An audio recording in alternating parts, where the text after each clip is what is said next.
Hola, buenas tardes, buenos días o buenas noches, querido profesor. Yo soy el alumno Javier Alexander Padúngara y hoy le vengo a hablar un poco sobre la reproducción celular y sobre un artículo del mismo, abarca sobre la mitosis. Bueno, ahora hablando un poquito sobre contenido, vamos a abordar temas como mitosis, breve introducción sobre lo que es mitosis y todas sus fases, así como una breve introducción al artículo. De igual manera hablaremos sobre materiales y métodos, resultados y evaluaciones del artículo, una conclusión y una breve explicación o una breve opinión personal. Bueno, la reproducción celular es un proceso fundamental para la vida y para cualquier organismo. Este ayuda a la perpetuidad y a la conservación de la especie. De igual manera ayuda a una evolución y a seguir conservando la especie, por así decirlo. De igual manera, la reproducción celular es conocida como división celular o ciclo celular, en el cual va a constar de tres principales pasos o tres principales formas de hacerla. La primera es la fisión binaria, que es prácticamente la división que realizan las bacterias. Tenemos a la meiosis, que es para las células sexuales, y la mitosis, del cual vamos a hablar hoy, que es para las células no sexuales. Bueno, abarcando lo que es la mitosis, es la forma más común de división celular de las células eucariotas, aquellas que no son sexuales, también conocidas como células somáticas. De igual manera, la mitosis completa eh, producen células idénticas, como ya lo había mencionado, dos células hijas, que es fundamental para el crecimiento y la reparación tisular. Prácticamente lo podemos encontrar en cualquier célula del cuerpo, principalmente en células de la piel, que son las que van a necesitar más de una reparación. Ahora bien, en esta diapositiva o en esta lámina tenemos de forma resumida lo que son los pasos de la división celular o de la mitosis. En ella podemos encontrar 6 pasos diferentes que empiezan con la interfase, seguidamente la profase, metafase, anafase, telofase y el último paso que es la citocénesis. Bueno, ¿en qué consiste la interfase? Se denomina interfase al periodo que ocurre entre dos ciclos celulares. En ese lapso de tiempo se conoce como interfase. A medida de que la célula se prepara para el proceso, se duplica su ADN y toma las medidas internas y externas adecuadas para enfrentar con éxito el proceso. De igual manera, una célula se divide en dos productos, es decir, en dos células hijas, que luego pueden dividirse nuevamente, es decir, se repite el ciclo celular, creando el ciclo de división celular, como ya lo he mencionado, que es como que continuo. Pues, crea una célula hija, se divide y esta puede continuar igual con el ciclo celular. Ahora, avanzando a lo que es el segundo paso, que es la profase. En esta, la envoltura nuclear comienza a romperse, es decir, que van a desaparecer el núcleo y el nucleolo. La cromatina sufre una progresión de condensación debido a que se superempaqueta y eso se lo conoce como cromosomas, o sea, pasa de cromatina a cromosomas.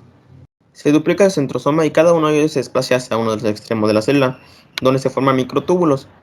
De igual manera, se crea el uso mitótico y, pues, como ya lo había mencionado, el núcleo y el nucleolo desaparece al ser parte de la envoltura nuclear. Bueno, ahora, pasando al tercer punto, que es la metafase. En este, la envoltura nuclear se desintegra totalmente y el nucleoplasma se mezcla con el citoplasma. Es decir, que el contenido de la envoltura nuclear va a desaparecer, por lo tanto, toda la información que estaba contenida ahí va a mezclarse con el citoplasma, con el gel líquido que sostiene los órganos.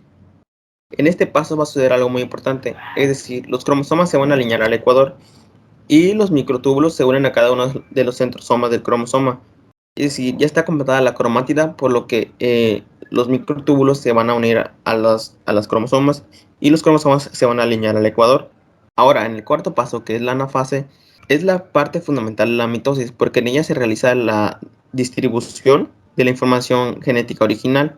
Los dos grupos de cromosomas que son idénticos entre sí se alejan gracias a los microtúbulos hacia los polos opuestos. Cada juego de información se concentra alrededor de un centrosoma, que es decir, un cromosoma. Cuando lo que es la telofase, el quinto paso, los cromosomas comienzan a condensarse para dejar expuesto el ADN y comenzar los procesos propios de una célula independiente. Se desintegra el uso mitótico. Ojo aquí, ya estamos a punto de acabar el ciclo celular. Por lo tanto, el uso mitótico se va a ir desintegrando.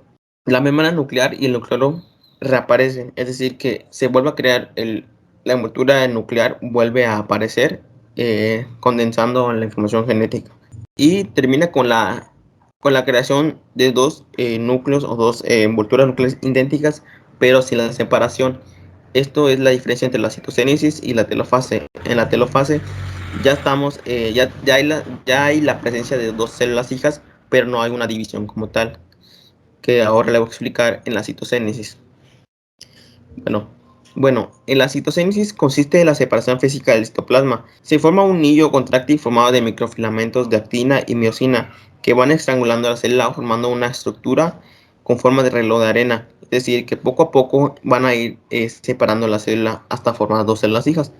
Esto forma un truco de segmentación que termina por separar a las dos células hijas con el mismo número de cromosomas que la célula madre.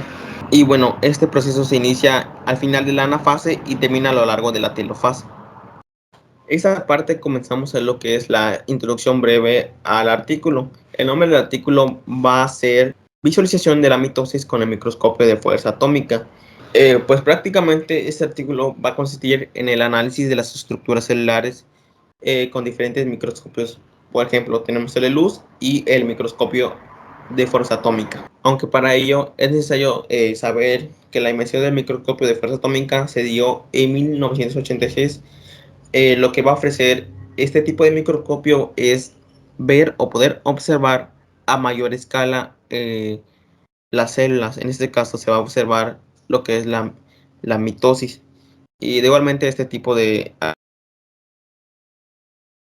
a abarcar de células de cebollas sumergidas en agua a temperatura ambiente.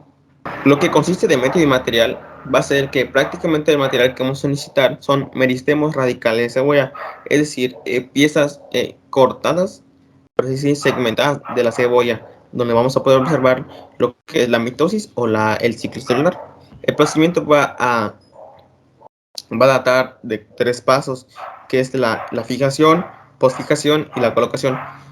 En la fijación se van a tener que necesitar materiales como glutaldehído al 6%, para formaldehído al 4%, tener que tener por parte de la cebolla un pH a 7,2 y pues este proceso va a durar 16 horas. En la postfijación se va a tratar con tetraóxido de osmio al 1% durante 2 horas, alcohol etílico con concentraciones graduales, es decir, empezando del 70% hasta el 100%, y de igual manera se va a utilizar óxido de propileno al 100%. Y pues el último paso para poder observar este tipo de artículo es la colocación. Pues prácticamente se van a colocar en portaobjetos que van a ser útiles para poder observarlo en el microscopio. Se va a utilizar mezcla de óxido de propileno y resina epóxica durante 16 horas y cortes semifinos de 200 micras, es decir, se van a cortar por segmentos la cebolla para poder observarlas y colocarlas en el portaobjetos. Para resultados vamos a tener dos diferentes resultados. Uno va a ser con el microscopio de luz y el otro va a ser con el microscopio de fuerza atómica. En ellas se obtuvieron dos diferentes resultados. En cuanto al microscopio de luz, se observaron las diferentes fases de la mitosis en células de meristemos apicales raíz de cebolla teñida con acertoseína. De igual manera, las diferentes fases se reconocieron por la morfología de los cromosomas y el núcleo interfásico. En la interfase la cromatina es reticulada y los núcleos presentan núcleos prominentes. En profase, los cromosomas comienzan a condensarse y terminan de hacerlo en la prometafase, que es un proceso antes de la metafase. Ahora bien, en metafase se alinean al ecuador y las cromatinas se separan en anafase. En telofase los cromosomas se descondensan y forman los núcleos hijos. Ahora, los resultados obtenidos de la fuerza atómica son los siguientes. Las diferentes fases fueron reconocidas por algunas características de cada una de ellas. La interfaz se reconoce por el nucleolo en donde la cromatina reticulada es prominente y el nucleolo es grande. En profase, los cromosomas se han condensado y el nucleolo ya no es visible. En prometafase, los cromosomas están condensados pero no se han alineado al centro del ecuador, como ocurre más adelante en la metafase. En anafase, las placas de cromosomas migran a cada célula hija. En la telofase, los nucleolos se forman de nuevo y los cromosomas se descondensan a la vez que el nucleolo y las paredes celulares de las hijas comienzan a ser evidentes. Pues prácticamente esos fueron los dos tipos de resultados que se obtuvieron en cuanto a este tipo de artículo. Ahora bien, pasando a lo que es el último punto, que es la conclusión y opinión personal, pues podemos observar prácticamente lo que son las diferentes imágenes, podemos observar las diferentes imágenes obtenidas o tomadas de diferentes microscopios. Pues aquí dice el nombre, microscopio de luz, son prácticamente estas pequeñas de aquí, y los microscopios de fuerza atómica, que son esos de aquí, amarillas, que son como que más visibles y un poquito más claras de observar. Bueno, en lo que es lo que es la conclusión, pues se puede observar que en ambas se observaron bien. Copios es visible el ciclo celular, pero lo que puedo observar mediante este tipo de investigación es que el microscopio de fuerza atómica es como que más predecible, más exacto en lo que concierne de poder analizar o observar las diferentes fases, por lo que es mejor usar un microscopio de fuerza atómica que son más claros o más cercanos a la célula, que tienen una mayor amplitud de observación. Y pues aunque el microscopio de luz no es malo, pero creo que el microscopio de fuerza atómica es mejor. Aquí igual tenemos otro tipo de fase, que es la anafase y la telofase, en los dos diferentes microscopios, como se puede observar. Y pues eso sería todo de mi parte. Muchas gracias.